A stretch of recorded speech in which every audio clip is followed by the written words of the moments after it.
모두 일어나서 다 같이 기쁘게 찬양을 했으면 좋겠어요.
우리의 근원이자 생명 되신 하나님 아버지, 거칠고 혼란스러운 인간 사회에서 살아가며 지친 우리들을 당신의 아름다움과 사랑에 집중할 수 있는 예배의 자리로 이끄시 은혜에 감사드립니다. 오직 주만을 경배하기 위한 자리, 이곳에서 당신께 찬양드립니다. 하나님 아버지, 지난 일주일의 삶 속에 하나님의 뜻이 아닌 제 자신을 먼저 생각하고 제 뜻대로 행한 순간들을 고백하고 회개합니다. 자신의 욕심과 사회 이치를 우상 삼은 행위들 또는 부지 중에 죄를 범하였음을 고백하며 스스로가 스스로를 어찌할 수 없는 인간임을 주 앞에서 고백합니다. 주님, 하지만 그렇기에 우리에게 모든 것을 주시는 당신의 사랑만이 우리의 모든 것이며 우리의 구원임을 고백합니다. 당신의 은혜가 우리를 구하셨으며 그 사랑이 우리의 전부입니다.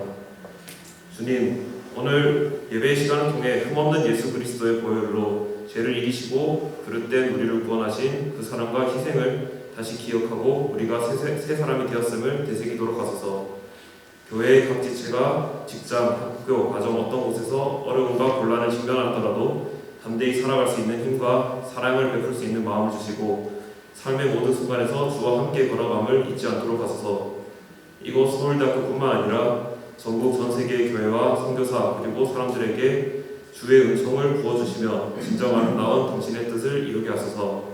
주님 또한 오늘 말씀을 전하는 강동희 목사님께 이끄심을 내려주시고 목사님의 설교를 통해 주의 뜻이 다시 선포되도록 하소서. 살아계시며 영원히 함께 계시는 주 예수 그리스도의 이름으로 기도드립니다. 아멘.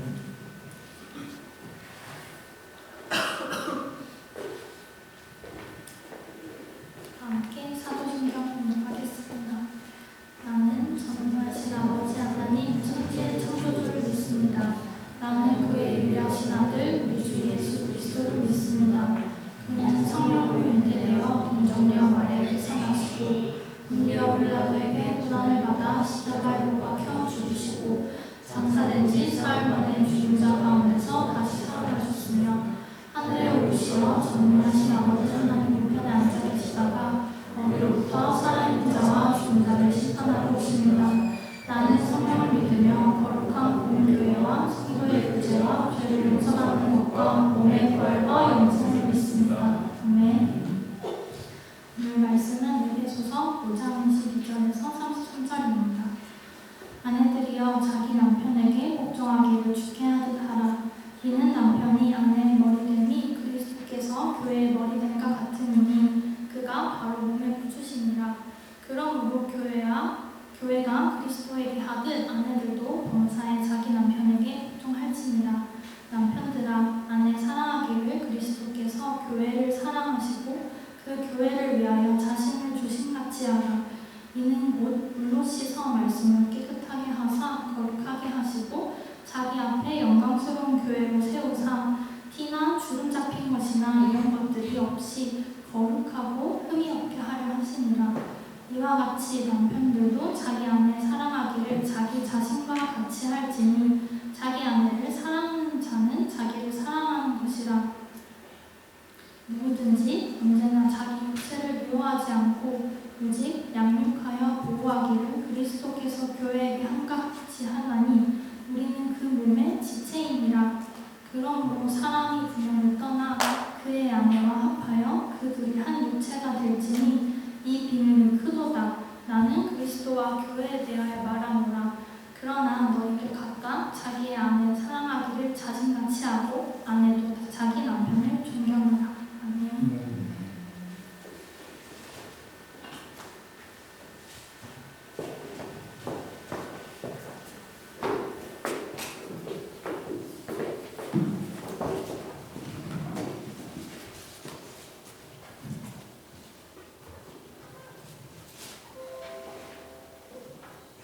네, 먼저 한국을 위해서 기도하겠습니다. 하나님 아버지, 주님의 은혜에 참 감사드립니다. 우리가 한 주간도 주께서 저희를 도우시고 주님의 은혜에 힘입어서 우리가 이곳에 나온 줄 믿습니다. 오늘 주님의 은혜에 감사해서 주께서 저희들을 허락하신 귀한 장로 가운데 일부를 구별하여 하나님께 올려드립니다. 주께서 이 귀한 헌금이 주님 나라 확장에 또 고지하는 일에 전도하는 일에 교제하는 일에 사용될 수 있도록 주여 도와주소서. 그리고 정말 우리의 모든 것이 우리의 일이나 우리의 학업이나 우리의 모든 생활이 주님께서 간섭하시고 주님께서 지켜봐 주시고 주님께서 인도해 주시는 귀한 결과라는 것을 또 믿습니다. 주님 이 시간도 말씀을 가지고 다니셨습니다.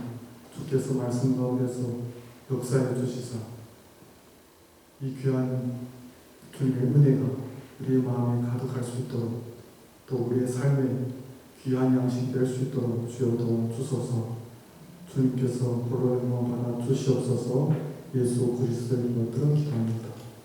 아멘. 복음이 스며든 결혼이라는 제목을 가지고 말씀 나누고자 합니다. 5월달이 가정의 달이라서 원래 에베소서 이 설교에 이르려면 한 2번 더 설교하고 이 본문인데 미리 그 가정의 달 때문에 오늘 가지고 나왔습니다.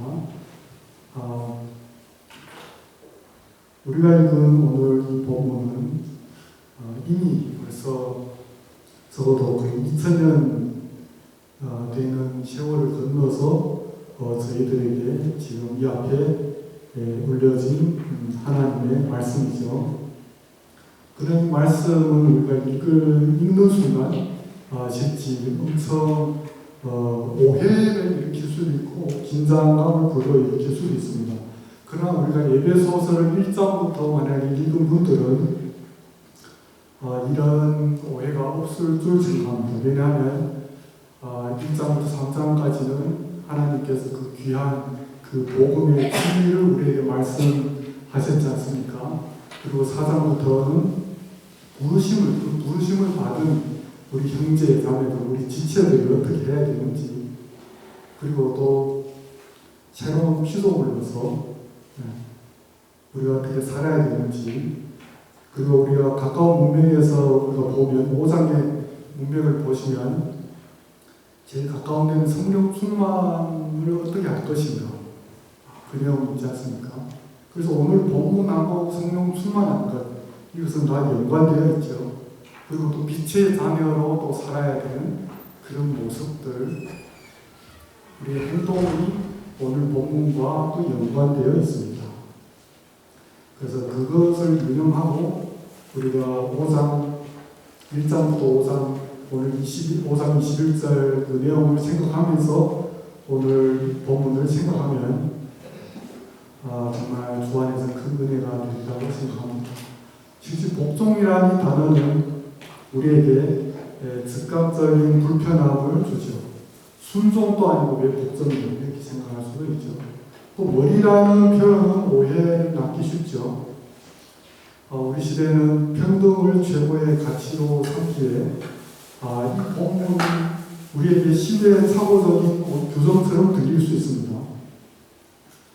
그래서 어떤 사람들은 그 에베소서를 잘 읽지 않고 이 본문만 가지고 기독교를 공격하는 데 사용할 수도 있겠죠. 시대에 뒤떨어진 또 윤리로 치부하는 사람도 있죠. 그리고 반면에 또 이 에베소서를 제대로 읽지 않는 사람들이 또 이 구절을 가져다가 자기의 권위를 정당화하는 무기로 오용하기도 하죠. 양쪽 모두 극단으로 치우치면 본문의 핵심을 놓친 것입니다. 그렇다면 바울은 이 본문에서 무엇을 말하고 있을까요? 바울은 지금 가정관리 이 매뉴얼을 쓴 것이 아닙니다. 그는 결혼이라는 가장 인간적인 언어를 빌려서 복음의 구조를 설명하고 있습니다. 즉 그리스도와 교회의 신비로운 연합을 설명하고 있습니다. 그래서 오늘 본문은 우리에게 이런 질문으로 다가올 수 있습니다. 너희의 관계는 복음을 담고 있는가? 실제 오늘 본문은 예수 안에 있는 사람들에게 말씀을 드리는 거예요. 예수 안 믿는 사람은 오늘 본문과는 실제 연관이 없습니다. 주 안에서 이미 빛의 자녀로 살아가고 있는 분들, 새로운 피조물로 살아가고 있는 분들에게 또 주님의 장성한 분량으로 닮아가기를 원하는 사람들에게 이 본문이 이 진정한 빛을 발한다고 생각합니다. 그래서 결혼을 잘하기 위해서 복음이 필요한 것이 아니죠. 오히려 복음을 이해하기 위해 또 복음이 살아내어지는 현장이 바로 결혼이라는 겁니다. 그 복음과 결혼이 연관되어 있는 거죠. 본문에 들어가기 전에 우리가 먼저 한 걸음 우리가 문맥을 살펴볼 때 21절에는 그 복종하기를 죽게 하던 여기에서 복종은 오늘 22절에는 이 단어가 없습니다. 독립적인 명령이 아니라 21절에서 받아오고 있어요. 이 복종하라는 단어를. 그래서 21절의 흐름에서 우리가 보면 그리스도를 경외함으로 피차 복종하라는 내용이 이미 있어요. 그래서 무조건 아내들이여 남편에게 복종하라 하면 우리 자매된 분들은 손해보는 것 같은 느낌으로 이 본문을 읽게 될 수도 있습니다. 그러나 전혀 그렇지 않아요. 복종하라는 이 단어가 21절 서로 피차 복종하라는 거기에 단어에 이미 나와 있고 그 뒤에 것은 그 앞에 21절에 복종하라는 단어에 연관해서 사용하는 겁니다. 그래서 만약에 그리스도를 경외함으로 피차 복종이 없으면 일방적인 복종은 없다는 것을 이야기하고 있습니다. 그래서 아내에게 주는 명령은 서로 복종하는 공동체적인 맥락에서 전제를 합니다. 정말 성령 충만 받기를 원하는 사람들, 빛의 자녀로 살기를 원하는 지체들 가운데서 이 명령이 빛을 발할 수 있다는 겁니다. 그래서 바울은 먼저 성령 충만한 공동체가 어떻게 살아가는지 묘사하죠. 18절부터 21절에 보면 찬양하고 감사하고 서로 복종하는 것, 이것이 성령 충만의 증거라고 할 수도 있습니다. 이런 맥락에서 오늘 21절을 읽는다면 이렇게 읽게 됩니다. 아내들이여 서로 복종하는 흐름 속에서 자기 남편에게 복종하라. 그래서 일방적인 종속의 구조가 아니라 상호적인 복음 공동체 안에서의 역할 구분이죠. 바울은 아내들에게 먼저 말합니다. 그런데 그가 말하는 복종은 우리가 생각하는 그 내용과는 전혀 다릅니다. 복종하다는 이 원문의 어원은 군사적입니다. 그래서 배치하다, 정렬하다는 의미죠. 하지만 신약에서는 이 단어는 그렇게 군사적으로, 억압적으로 사용하는 것이 아닙니다. 거의 항상 자발적이고 능동적인 의미로 사용됩니다. 누군가가 강제적으로 복종시키는 것이 아니라 스스로 이 질서 속에서 자신을 두는 겁니다. 그래서 스스로 하는 거죠. 그래서 예수님도 이 단어를, 이 복종하라는 이 단어를, 이 동일한 단어를 어디에 사용하는가 하면요, 누가복음 2장 51절에 나옵니다. 어린 예수님이 어릴 때 부모에게 순종하셨다는 이 순종이라는 이 단어하고 오늘 복종이라는 단어는 같은 단어입니다. 예수님이 이미 하나님이 자기의 아버지라는 것을 알고 계셨죠. 예수님이 요셉과 마리아하고 열등하셨기 때문이 아닙니다. 그것은 성육신의 자기 비움이었죠. 그래서 그 질서 안에, 그 가정의 질서 안에 예수님이 자신을 두었다는 겁니다. 그래서 바울이 말하는 복종의 핵심은 그 가치의 차이가 아닙니다. 그 역할의 질서이죠. 또 강요가 아니고 자발적인 헌신입니다.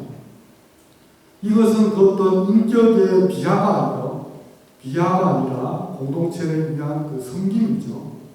21절에 죽게 하듯 하라는 것은 또 모든 것을 바꿔줍니다. 바울은 아내의 복종 기준을 남편의 자격에 두지 않습니다. 남편이 얼마나 사랑스러운지, 얼마나 지혜로운지, 얼마나 예수 잘 믿는지, 얼마나 영적인지가 기준이 아닙니다. 오직 주님이죠. 이것이 실제 삶에서 무엇을 의미하는지 생각해 봅시다. 그래서 남편이 실망스러울 때, 또 지치게 만들 때, 이해할 수 없는 행동을 할 때, 그 상황에서도 또 이 관계 속에서, 가정 관계 속에서 주님을 예배하는 것이 가능하다는 겁니다. 그래서 남편을 통해서 주님을 보는 것이 아니라 주님을 향한 사랑을 드리는 겁니다. 남편을 통해서 드리는 거죠. 그래서 이 말은 이렇게 들립니다. 이 관계 속에서 그러니까 주님은 너는 나를 예배하고 있느냐. 그래서 결혼은 예배의 공간이 됩니다.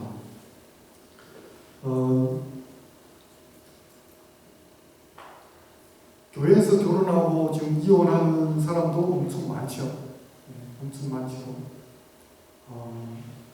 참 가슴 아픈 일이죠. 만약에 정말 복음에 대해서 깊이 깨닫고 결혼을 하면 어땠을까 하는 생각이 들어요. 그리고 물론 이것은 학대나 불의한 상황까지 복종하라는 말이 절대 아니죠.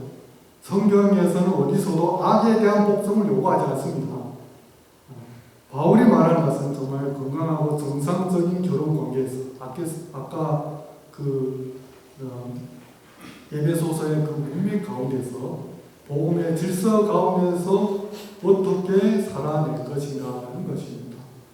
그래서 남편은 아내의 머리라는 표현도 같은 맥락에서 우리가 이해를 해야죠. 당시 문화에서는 지배와 통제를 연상시킬 수 있습니다. 그러나 바울은 이 단어에 완전히 새로운 내용을 담습니다.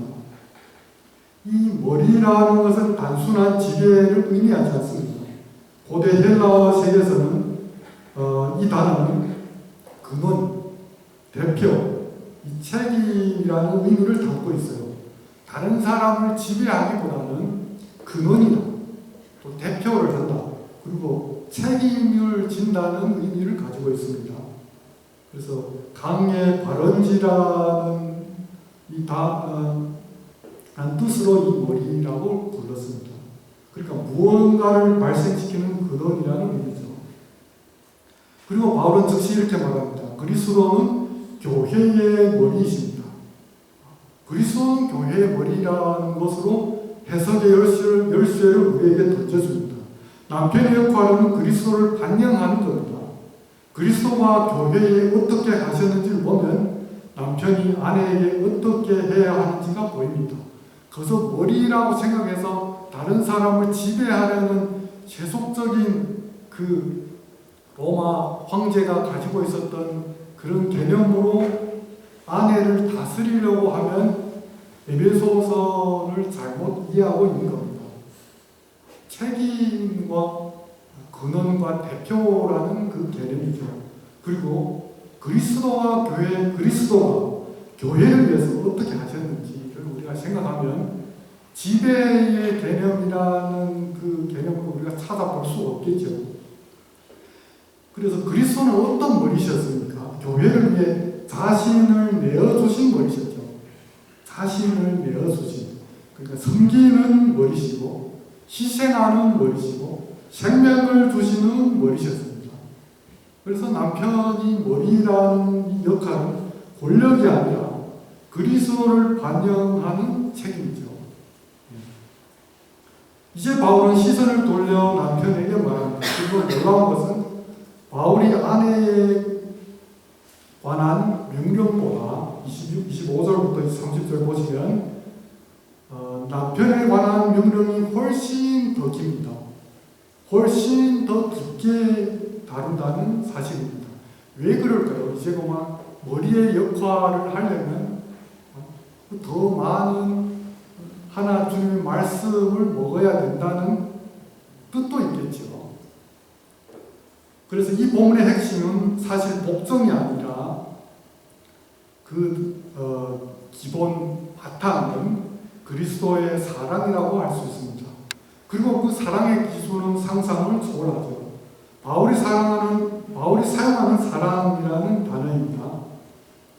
헬라세계에는 여러 가지 종류의 사랑이 있었죠.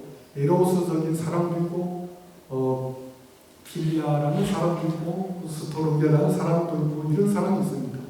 남녀 간의 사랑도 있고, 친구 간의 사랑도 있고, 여러 가지 이런 사랑이 있죠. 그러나 오늘 말하는 아가파오라는 이 단어는 감정에 기반한 사랑이 아닙니다. 여기 5장 25절 보시면 남편들아 아내 사랑하기를, 이 사랑은 또 그리스도께서 교회를 사랑하시고, 이 사랑은 감정에 기반한 그런 충동적이고 그런 즉흥적인 그런 사랑이 아닙니다. 이것은 의지적 결단의 사랑입니다. 그러면 상대가 사랑스러울 때만 사랑하는 것이 아니죠.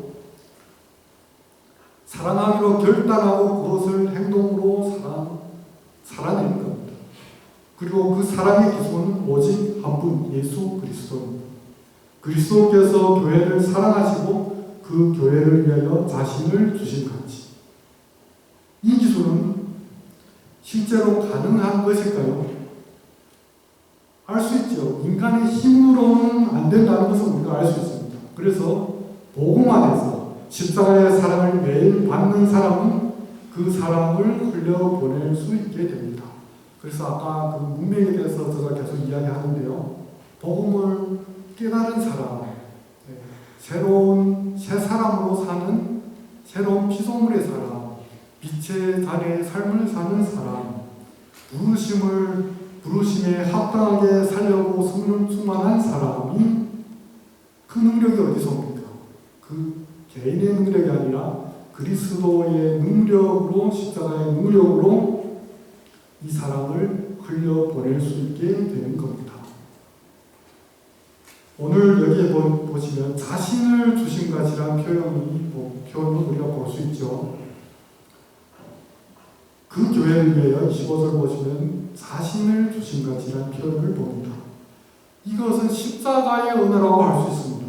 예수님이 배신 당하실 때, 로마 당국에 넘겨지실 때, 죽음으로 나아가실 때 사용되는 바로 그 동사가 이에 자신을 내어주심이라는 단어입니다. 그래서 고린도전서 11장 23절에 보시면 그가 넘겨지시던 밤에 바울은 남편의 사랑을 이 십자가에 자기 내어주심으로 정의합니다. 자기 내어주심. 십자가에서 자기를 내어주시는 예수님의 사랑으로 정의합니다. 그래서 사랑은 상대를 위해서 일부를 주는 것이 아닙니다.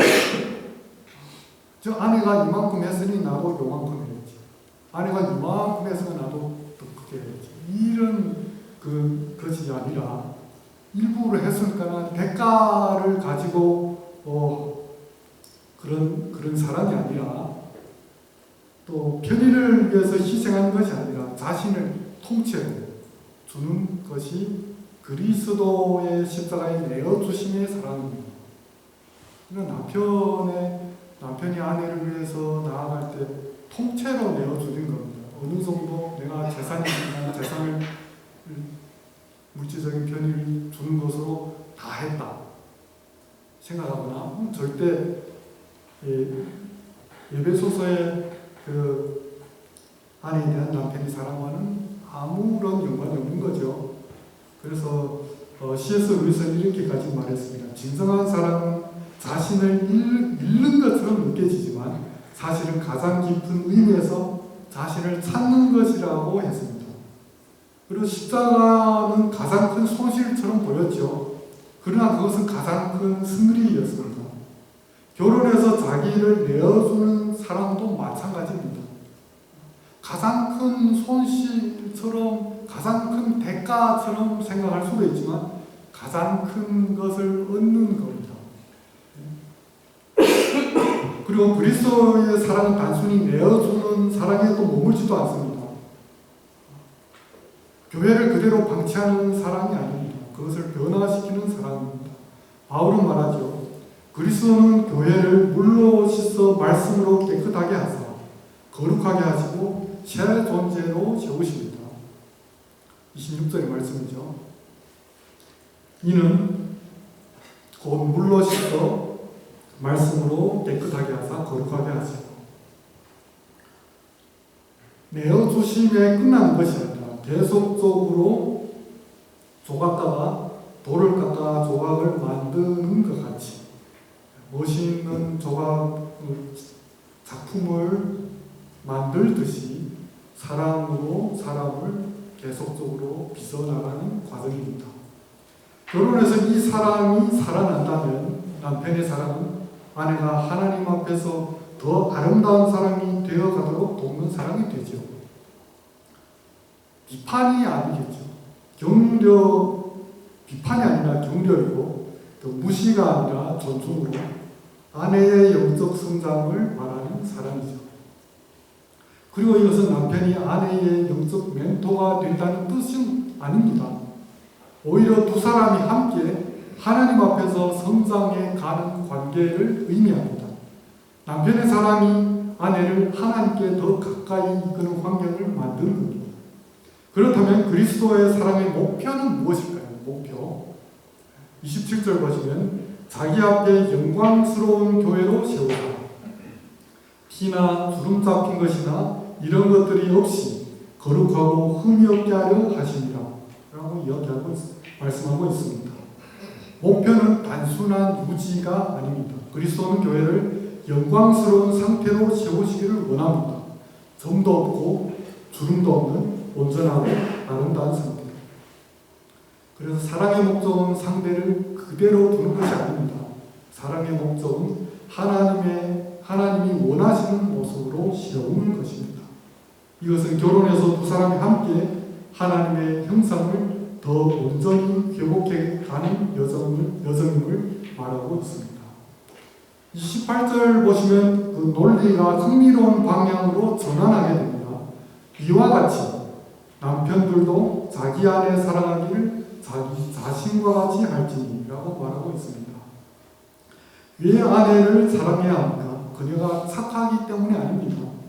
그녀가 나를 사랑하기 때문도 아닙니다. 그녀가 이미 나와 한 몸이기 때문이라고 이야기하고 있습니다. 이것은 복음적 시선의 전환입니다. 상대가 나와 별개의 타인이 아니라는 겁니다. 이미 나와 연결된 존재, 나와 하나 된 존재입니다.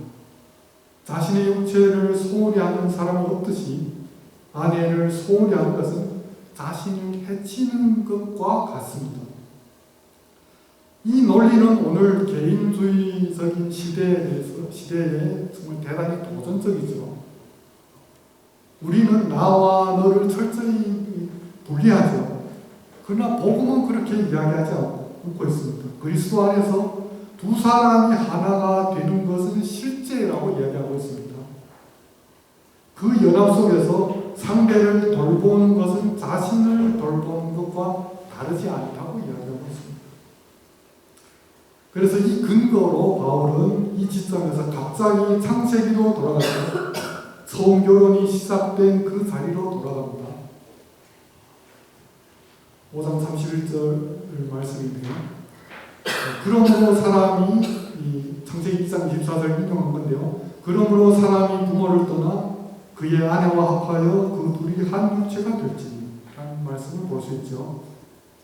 한 몸은 단순한 육체적인 결합이 아닙니다. 존재적인 연합이라고 이야기하고 있습니다. 두 사람이 별개의 개인으로 남아 있으면서도 동시에 하나의 새로운 존재로 탄생하는 것입니다. 창세기에서 하나님이 아담의 갈비뼈로 하와를 만드셨을 때 아담은 이렇게 외쳤죠. 이는 내 뼈 중의 뼈요 살 중의 살이다. 이것이 연합의 원형입니다. 자신에게서 나온 존재와의 재결합, 서로에게서 완성을 발견하는 연합입니다. 바울은 이 태초의 결혼이 사실은 그리스도와 교회의 연합을 가리키는 예표였다고 말하죠. 그래서 32절에 보시면 이 비밀이 크도다라고 이야기하고 있는데요. 이 단어는 이해할 수 없는 신비라는 것을 뜻하지 않습니다. 바울 신학에서는 이 단어는 하나님께서 오랫동안 숨겨두셨다가 그 그리스도 안에서 마침내 드러내신 계획을 의미하고 있습니다. 창세기 2장의 결혼은 단지 두 남녀의 결합 이야기가 아니었습니다. 하나님은 처음부터 그 이야기 속에서 그리스도와 교회의 연합을 숨겨두셨습니다. 이제 바울이 그것을 드러냅니다. 이 계시는 결혼을 보는 우리의 시각을 완전히 바꿉니다. 우리는 결혼을 통해서 복음을 더 잘 이해하는 것이 아니라 복음을 통해서 결혼이 무엇인지를 이해합니다. 복음이 우선입니다. 결혼의 궁극적인 의미는 인간의 행복이 아니라 하나님의 이야기를 담는 것입니다. 하나님의 이야기를 담는 것입니다. 그래서 우리가 결혼에 대해서 생각할 때 정말 내가 적어도 이 복음에 대해서는 확실하게 알고 있어야 되지 않을까. 그러지 않고 결혼을 할 수 있죠. 그러나 하나님의 그 이야기를 담기가 쉽지는 않지 않을까. 어렵지 않을까 하는 생각이 듭니다. 그래서 만약에 하나님께서 짝 지어주신 이 지체를 아내나 또 남편을 어떻게 인간의 그 행복의 기준으로 이것을 나누겠습니까? 그러니까 이혼이라는 것은 있을 수 없는 겁니다. 그 형제가, 그 자매가 정말 성령 충만하기를 원하고 빛의 자녀로 살아가기를 원하는 그런 상태에서 정말 복음대로 부르심대로 살아가기를 원하는 그 상태에서 특별히 교회 안에서 복음의 그 둘레 안에서, 복음 안에서, 주 안에서 그 이혼이라는 것은 있을 수 없는 얘기죠. 인간의 오만일 수도 있습니다. 인간의 교만일 수도 있겠죠. 그래서 그리고 결혼의 진짜 의미는 무엇일까요? 결혼은 목적지가 아니죠. 결혼은 표지판과 같습니다. 가리키는 방향이 있습니다. 오직 하나, 그리스도와 교회의 영원한 연합입니다. 이것이 이해될 때 결혼은 더 이상 내 행복을 위한 수단이 되지 않습니다. 결혼은 하나님의 이야기를 온 세상 앞에 드러내는 복음의 이야기가 되겠죠. 하나님께서 형제 자매를 통한 그 두 지체의 결혼을 통한 복음의 이야기가 바로 결혼이겠죠. 이것을 너무 무겁게 들을 수도 있습니다. 그렇지만 사실은 주님은 가장 아름다운 우리의 그 결혼은 그리스도와 교회의 연합을 나타내는 주님의 가장 아름다운 부르심이라고 할 수도 있죠. 어떻게 말하면 우리의 평범한 일상, 또 갈등이나 화해나 기쁨이나 슬픔, 이 모든 것이 하나님의 더 큰 복음 이야기의 일부가 되는 것이죠. 이제 33절입니다. 긴 이런 신학적인 여정을 마치고 바울은 다시 현실로 내려옵니다. 33절은 전체 단락의 요약에서 실천적인 결론입니다. 34절 우리 함께 읽겠습니다. 시작. 그러나 너희도 각각 자기의 아내 사랑하기를 자신같이 하고 아내도 자기 남편을 존경하라. 남편에게 아내 사랑하기를 자기 자신같이 하라고 이야기하고 있습니다. 그러나 이 사랑하라는 이 헬라어 시제를 우리가 보는 것이 중요합니다. 이것은 이 사랑하기를은 이것은 현재 명령법으로 되어 있습니다. 현재 명령법은 무슨 뜻입니까? 한 번의 이벤트로 끝나는 것이 아닙니다. 계속적으로, 반복적으로, 매일 새롭게 사랑하라는 겁니다. 계속적인 것을 이야기하고 있습니다. 그래서 사랑은 결혼식 날 한 번 선언하는 것이 아니라 평생, 매일과 같이 사랑하라고 이야기하고 있는 겁니다. 현재 명령법의 뜻입니다. 그래서 어떤 사람은 말합니다. 결혼의 비밀은 사랑에 빠지는 것이 아니라 함께 사랑을 선택하는 거라고 이야기하고 있습니다. 바울이 말하는 현재 명령은 정확히 이것을 말하고 있습니다. 함께 계속하여 이 사랑을 선택하는 겁니다. 존경하라는 원어 아내도 자기 남편을 존경하라 하다는 이 원어의 뜻은 집에 가면 경외하라는 뜻입니다. 이 같은 단어가 21절에 있습니다. 그리스도를 경외하라고 사용되고 있습니다. 그래서 이것은 두려움이 아니라 경외와 존중을 의미하고 있습니다. 아내에게 요구된 것은 단순한 복종이 아니라 깊은 존중입니다. 남편을 하나님이 세우신 역할 속에서 바라보는 것, 질서 속에서 바라보는 것, 그가 완전하지 않아도 그 역할을 존중하는 겁니다. 그리고 이 존중은 자기 비하가 아닙니다. 하나님 앞에서 자신의 가치를 온전히 알고 복음을 온전히 알고 동시에 배우자의 역할을 존중하는 것, 이것이 복음적인 존중입니다. 남편의 사랑이 먼저 올 때 아내의 존중이 꽃피죠. 아내의 존중이 있을 때 남편의 사랑이 더 깊어지는 겁니다. 이 두 가지는 서로 강화하고 있습니다. 그러나 바울이 처방하는 것은 상대의 행동을 기다린 것이 아닙니다. 남편은 아내의 존중과 상관없이 사랑해야죠. 아내는 남편의 사랑과 상관없이 존중해야 됩니다. 왜냐하면 그 사랑과 존중의 궁극적인 기준은 상대방이 아니라 주님이기 때문입니다. 이제 결론을 맺기를 원합니다. 이 본문 전체가 마지막에 하나의 질문으로 수렴됩니다. 누가 더 위에 있습니까? 누가 헤게모니를 잡고 있느냐가 아니죠. 이것은 잘못된 질문입니다. 결혼에서 누가 먼저 사랑합니까? 이것이 복음의 질문입니다. 십자가는 이렇게 말합니다. 하나님이 먼저 내려오셨습니다. 높은 곳에서 낮은 곳으로, 영광에서 수치로, 생명에서 죽음으로. 그러나 바로 그 내려가심이 가장 올라가심의 출발점이 되었지요. 먼저 내려가는 자가 진짜 높아지는 자입니다. 먼저 사랑하는 자가 진짜 강한 자입니다. 먼저 섬기는 자가 진짜 지도자입니다. 이것이 복음의 역설이죠. 이 역설이 결혼 속에서 살아내어질 때 그 결혼은 세상에서 복음을 증언하는 가장 강력한 설교가 됩니다. 사랑하는 성도 여러분, 형제자매 여러분, 오늘 여러분의 가정에서 이 복음이 흐르고 있습니다. 완벽한 가정을 이야기하고 있는 것이 아닙니다. 갈등도 있고 상처도 있고 오해도 있고 그 현실 속에서 그럼에도 불구하고 서로를 향해 먼저 사랑하는, 사랑을 선택하는 그 자리에 복음이 살아납니다. 그리스도는 교회가 완벽해질 때까지 기다리지 않습니다. 우리가 여전히 죄인이었을 때 그가 먼저 우리를 죽으셨습니다. 그 사랑을 받은 우리가 이제 그 사랑으로 서로를 사랑하는 것, 이것이 복음이 스며든 결혼입니다.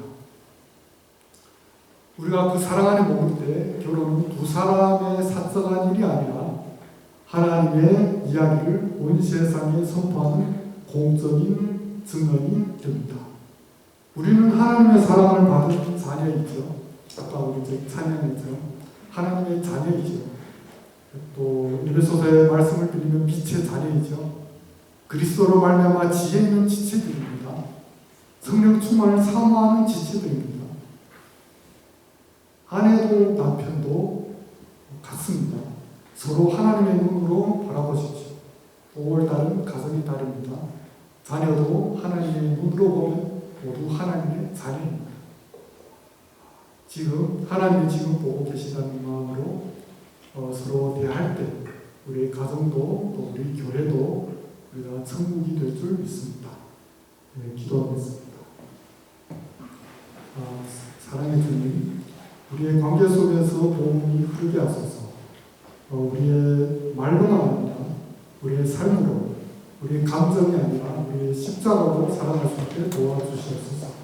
먼저 내려가시고 먼저 사랑하신 주님을 보거나 우리도 서로를 위해 먼저 내려가는 삶을 살게 하소서. 또 우리의 가정 모두가 그리스도의 주는 귀한 거울이 되게 하시고 그 빛이 이웃과 세상으로 흘러가게 하소서. 예수 그리스도의 이름으로 기도합니다. 아멘.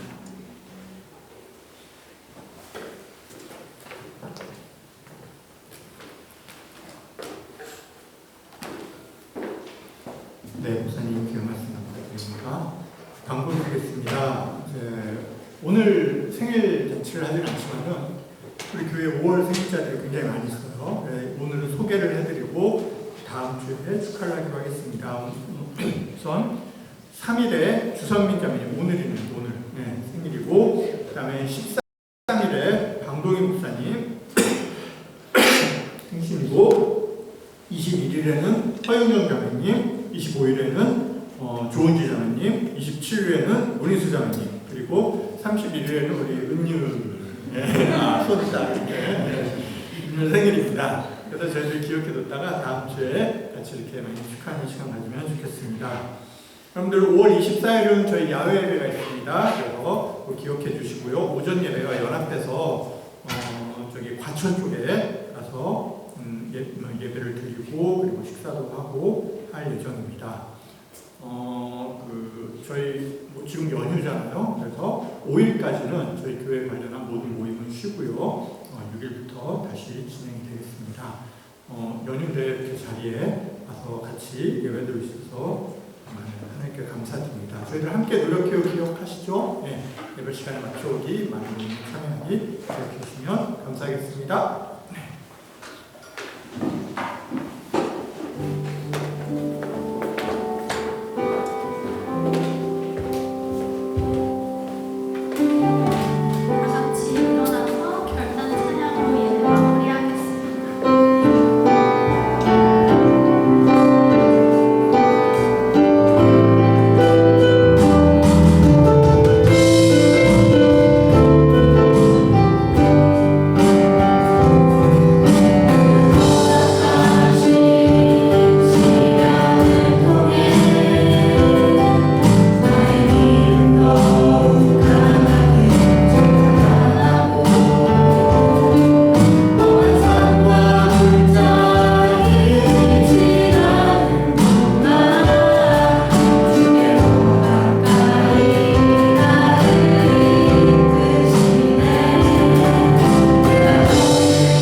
지금은 우리 주 예수 그리스도의 은혜와 하나님의 극진하신 사랑과 성령의 감화 교통하심이 주 안에서 진정으로 교회와 그리스도의 연합을 바라보면서 또 복음으로 살기를 원하고 빛의 자녀로 살기를 원하고 또 가정을 이루는 형제 자매는 또 추후에 또 가정을 이룰 형제 자매는 진정 먼저 낮아지기를 원하고 섬기기를 원하는 이 자리에 머리 숙인 주의 자녀에게 이제로부터 영원히 함께 있을지어다. 아멘.